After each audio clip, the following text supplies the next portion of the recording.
Okay, so this video is going to be a tutorial about how to take apart a airsoft motor.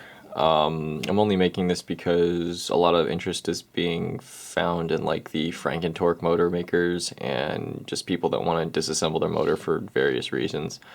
It's actually not too bad assuming that you have a certain type of motor. I'm going to be using probably the most commonly found aftermarket style of motor, and it's going to be copying the Systema style and you can find this style in motors like SHS, Matrix, and some other brands. Basically, what you're going to want to do first is remove the pinion gear, and then this one's already came off because the SHS pinions are super loose. So, and then after that, you might need a pinion puller depending on if it's a D-type or if it's an O-type. For the O-type, use the pinion puller. If not, you use just a tiny little Allen key to undo it. I find that sometimes I can use a Torx wrench or a Torx key to undo that little piece on the inside, but you might need to heat it up.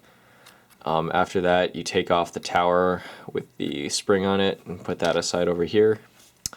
And the only reason that I'm doing this is because I broke the end bell on here, so I have to disassemble it anyway to throw this thing away, so I figured I might as well do a tutorial on it. Okay, so next what you would do is these two springs at the back, these are the motor brush springs, and you want to release the tension on the brushes right here by just pushing this in and out like that, moving the first spring right there. Might need a screwdriver.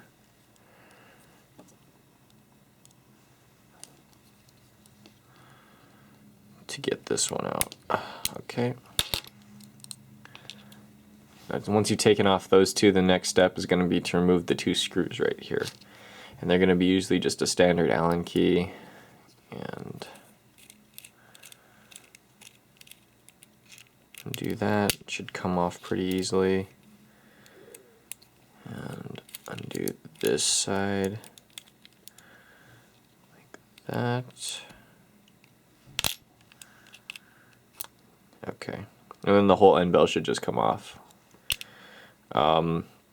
If you need to replace your brushes, so I'm going to set this aside for a second. If you need to replace your brushes, what you can do is you can just push these wires out here. And then, well, as you can see, these wires got cut off, so that's going to be pretty useless. I'm going to see if I can get it without damaging this one.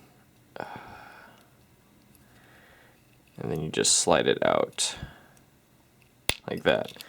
And if you break a motor like this, I recommend that you keep all the small tiny parts because somebody somewhere probably needs to use them. And it doesn't hurt to have brushes just laying around because these things do wear down. Okay, so I'm going to throw that away but the end bell is pretty broken, so I'll throw that away in the future. Okay, and then now it's to the motor, and the part that I dislike the most about the Systema style motors is this inside piece right here. What these two screws screw into is these two little screw holes right here in this retaining ring right here.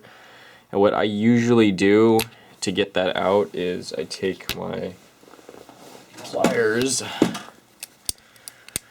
and then I squeeze these little tabs right here and push them around the side until you have these two notches, these little cutout notches lined up right here.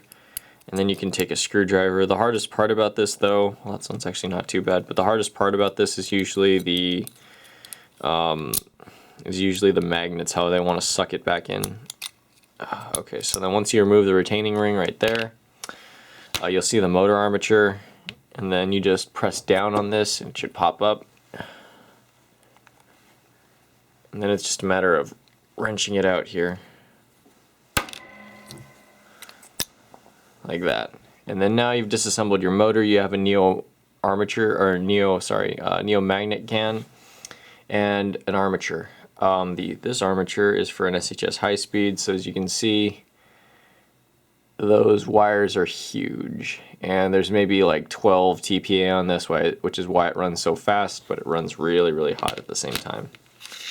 I don't know exactly what I'm going to do with this can yet. I might throw a different armature in here, or I might just rebuild this one once I get a different end bell for it, but for right now, it's just going to stay disassembled. I guess that's it. If you got any questions, just leave it in the comments below, and just let me know what you think of the video. Thanks.